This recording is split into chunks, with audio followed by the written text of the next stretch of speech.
Hi guys, if this is the first video of mine that you're watching, my name is Kylie and I basically make content revolving around a young person's life with narcolepsy. I also give basic breakdowns about narcolepsy and other information. I do have a welcome video that goes more into detail about the type of content you will find on my channel. This specific video is to answer the question, what is narcolepsy? I'm not going to give you a super scientific explanation. Instead, I'm going to break it down in a way that is easy for you or anyone to understand. So what the heck is narcolepsy?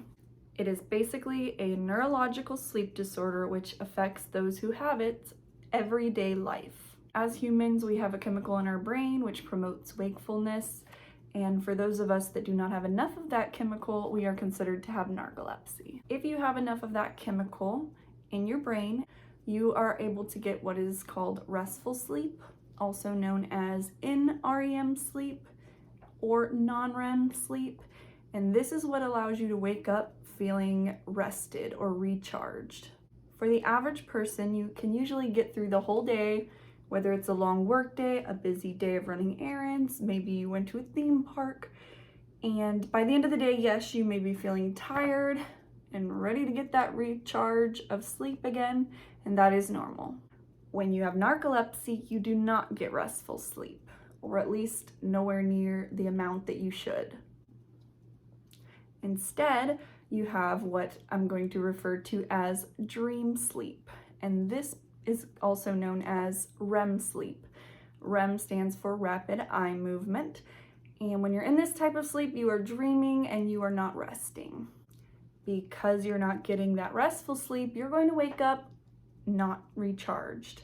You're going to be just as tired as when you went to sleep. I like to use a cell phone charger analogy to kind of help make it make sense. So for those of you who do not have narcolepsy, let's say you are like the phone that is at 10% by the end of the day. Well, at night, you plug it into the charger, it charges all night, and then the next morning, you're at 100% recharged, and you can pretty much make it through the next day until about the same time that next night when you'll need to be charged again. When you have narcolepsy, you are at that 10%, and you plug it in, and in the morning, after charging all night, you wake up and you're still at maybe 12%, 10 to 12%. You didn't really get much of a rest and you didn't recharge. Think about that for a second. Imagine having to go through your life not feeling recharged after you sleep at night.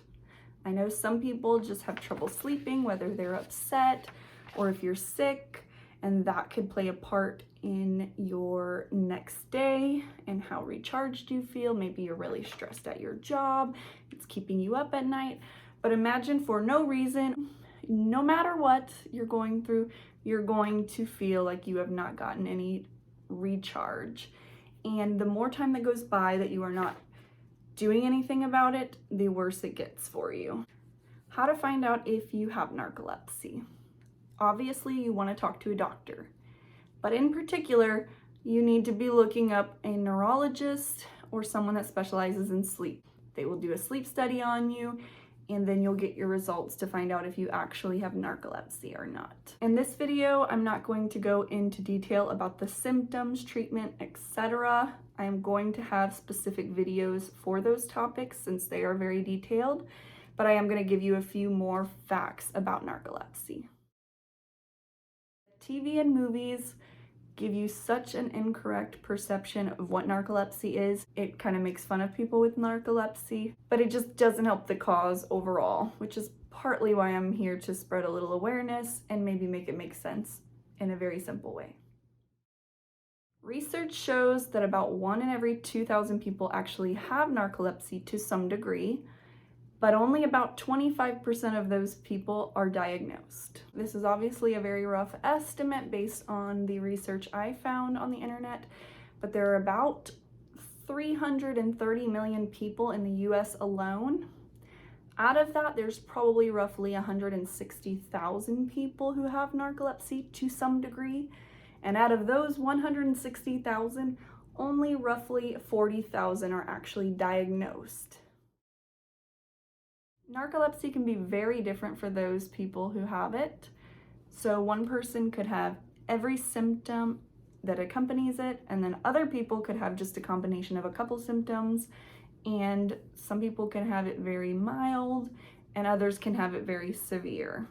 In my opinion, the fact that you can have a combination of the symptoms and say some are non-existent for you, whereas some are very severe, is part of the reason that so many people are not diagnosed, because it's not something you can see, it's not something you can easily test unless you know to even go do the sleep study. But some of the symptoms are very vague to where it could be a lot of different things. The onset of symptoms is usually between the ages of 7 and 25. That is not true for everybody. For me in particular, I was smack dab at 18 years old. If you want to know my full story, I am going to make a video where I will go into detail on exactly what happened to me and the long journey to figure out what was going on with my body. Lastly, narcolepsy is not curable. At this point in time, there is no cure found for narcolepsy, but it is treatable, and we'll take what we can get.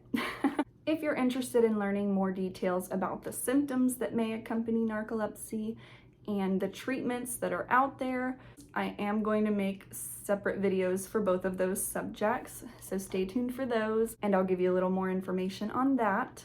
If you or someone you know think you may have narcolepsy and you're not ready to go to a doctor yet, I would suggest heading over to my narcolepsy symptoms video and finding out a little more about specific symptoms that accompany narcolepsy.